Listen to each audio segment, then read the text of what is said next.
Shalom Lechem, Kal Yeshara'al. How's your peace, Israel? Welcome back to another video. And we're dealing with the topic at hand, which is, has the world got time to play around in these last days? Has the world got time to play around in these last days? We're going to pick up in the book of Matthew, chapter 25, verses 1 to 13. And it reads on this wise.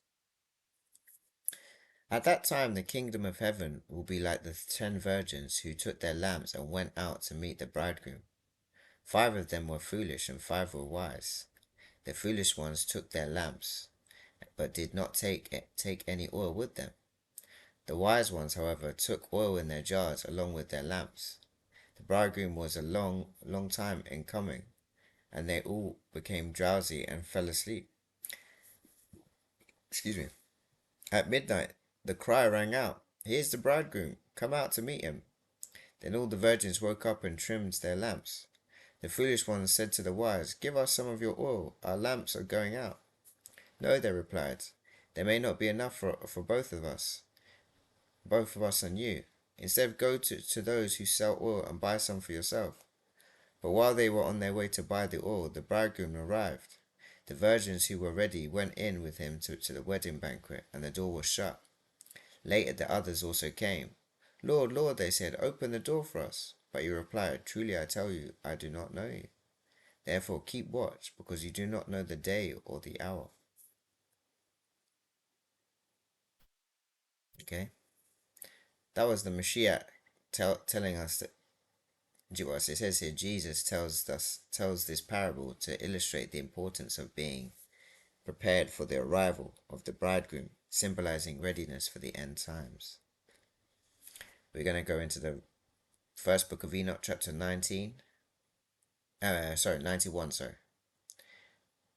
First book of Enoch, chapter 91, and we're going to read the whole chapter. "And now, my son Methuselah, call to me all thy brothers, and gather together to me all the sons of thy mother, for the word calls me. The Spirit is poured out upon me, that I may show you everything that shall befall you forever." And thereupon Methuselah went and summoned to him all his brothers, and assembled his relatives. And he spake unto all the children of the righteousness, and said, "Hear, ye sons of Enoch, all the words of your father, and hearken aright to the voice of my mouth. For I exhort you, and say unto you, beloved, love uprightness, and walk therein, and draw not nigh to the uprightness with a double heart, and associate not with those of a double heart. But walk in righteousness, my sons, and it shall guide you on good path, and righteousness shall be your companion. For I know that violence must increase on the earth, and great chastisement be executed on the earth, and all unrighteousness shall come to an end. Yea, it shall be cut off from its roots, and its whole structure be destroyed. And unrighteousness shall again be consummated on the earth, and all the deeds of unrighteousness and of violence and transgression shall prevail in a twofold degree. And when sin and unrighteousness and blasphemy, and violence in all kinds of deeds increase, and apostasy and transgression and uncleanness increase, a great chastisement shall come from heaven upon all these, and the Holy Lord will come forth with wrath and with chastisement to execute judgment on earth. In those days violence shall be cut off from its roots, and the roots of unrighteousness together with deceit, and they shall be destroyed from under heaven. And all the idols of the heathen shall be abandoned, and the temples burned with fire, and they shall remove them from the whole earth. And they, the heathen, shall be cast into the judgment of fire, and shall perish in wrath and in grievous judgment forever. And the righteous shall arise from their sleep, and wisdom shall arise and be given unto them.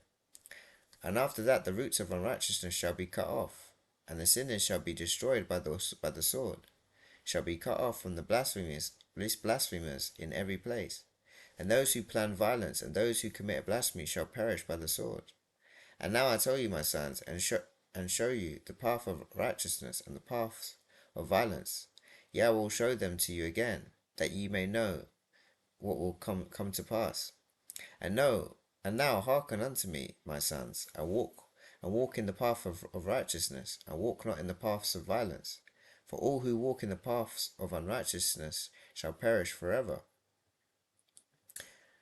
And after that there shall be another, the eighth week, that of righteousness, and a sword shall be given to it, that a righteous judgment may be executed on the oppressors, and sinners shall be delivered into the hands of the righteous.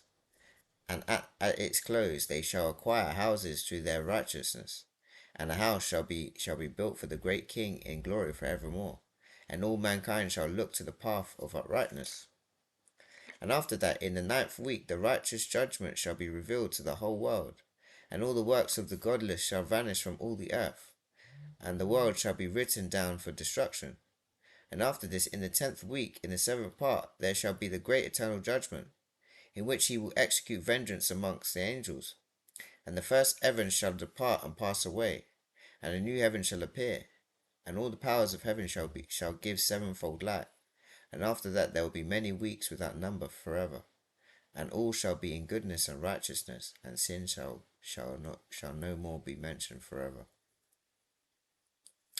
That was Enoch describes the urgency of righteousness in the final generation before the day of judgment, where those who play around and live in sin face eternal consequences. Okay, we're going to go and pick up in the second book of Peter, chapter 3, verses 10 to verses 12. And it reads on this wise. But the day of the Lord will come like a thief. The heavens will disappear with a roar. The elements will be destroyed by fire, and the earth and everything done in it will be laid bare. Since everything will be destroyed in this way, what kind of people ought you to be? You ought to live holy and godly lives as you look forward to the day of God, and speed is coming. That day will bring about the destruction of the heavens by fire, and the elements will melt in the heat.